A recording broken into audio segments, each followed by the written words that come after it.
ডিসেম্বরের ভিতরে নির্বাচন চাই। ডক্টর ইউনূস আমাদের ইমাম সাহেব, উনি যদি নামাজ পড়তে গিয়ে ভুল সূরা পড়ে তাহলে আমাদের নামাজ কাজা হবে কিনা?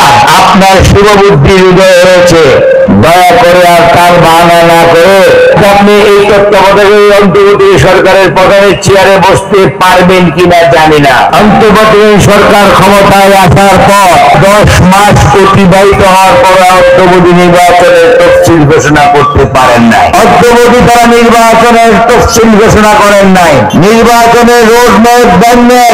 বিভিন্ন চাপের মুখে তারা বলেছেন আগামী এপ্রিল মাসে নির্বাচন। এপ্রিল মাসে নির্বাচন করার উপযোগী সময় নয়, আমরা মুসলমান, তখন রোজার মাস, তখন বর্ষা বাদলের দিন, তখন নির্বাচনের প্রচার প্রচারণা করা যায় না। তাই আমরা বলেছি ডিসেম্বরের ভিতরে নির্বাচন হতে হবে। আমরা ডিসেম্বরে নির্বাচন চাই।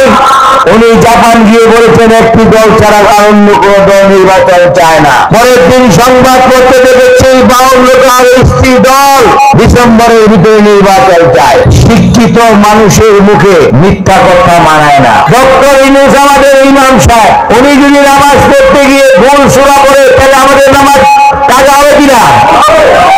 অতএব ভুল যারা করে সেই নিয়মে বিচার নামাজ পড়া যায়। আমি ডক্টর ইউনূস অনুরোধ করতে চাই, আপনার শুভবুদ্ধি হৃদয় রয়েছে, আপনি শুধু লন্ডন গিয়েছেন, আমাদের নেতা তারেক রহমানের সাথে আগামী 13 তারিখ সকাল 9টায় বৈঠক করবেন। দয়া করে আর তার বাহানা না করে আগামী 13 তারিখ সকাল 9টা থেকে 11টা পর্যন্ত যে মিটিং করবেন, বুঝে শুনে সময় নির্ধারণ করে নেতার সাথে আলোচনা করে এই 18 কোটি মানুষ আজকে যার জন্য চেয়ে আছে তার সঠিক সিদ্ধান্ত রায় দিয়ে বলে বাংলাদেশে আসবে। তা না হলে কিন্তু আমাদের নেতার নির্দেশে আমরা কিন্তু সবাই লড়াই সংগ্রাম আন্দোলন করতে প্রস্তুত কে ভাই?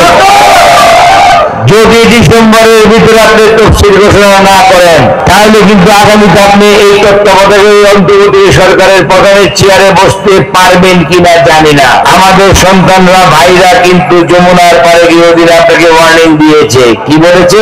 যমুনা রে যমুনা, আমরা কিন্তু যাবো না। কি বলেছে? যমুনা রে যমুনা, আমরা কিন্তু যাবো না। এই বাজিতপুর, নিকনি, কিশোরগঞ্জ, সারা বাংলাদেশের লোক যদি যমুনায় যায় তারা কিন্তু যাবে না। অতএব অতি সত্তর আলোচনা করে সিদ্ধান্ত নিন, সিদ্ধান্ত নিয়ে প্রয়োজনীয় ব্যবস্থা করে বাংলার মানুষকে মুক্তি দিন। আমি আশা করবো আগামী 13 তারিখ আলোচনার ফলপ্রসূ হবে, এই বাংলাদেশের মানুষের ভাগ্যের পরিবর্তন হবে। আমরা আন্দোলন সংগ্রাম করতে চাই না।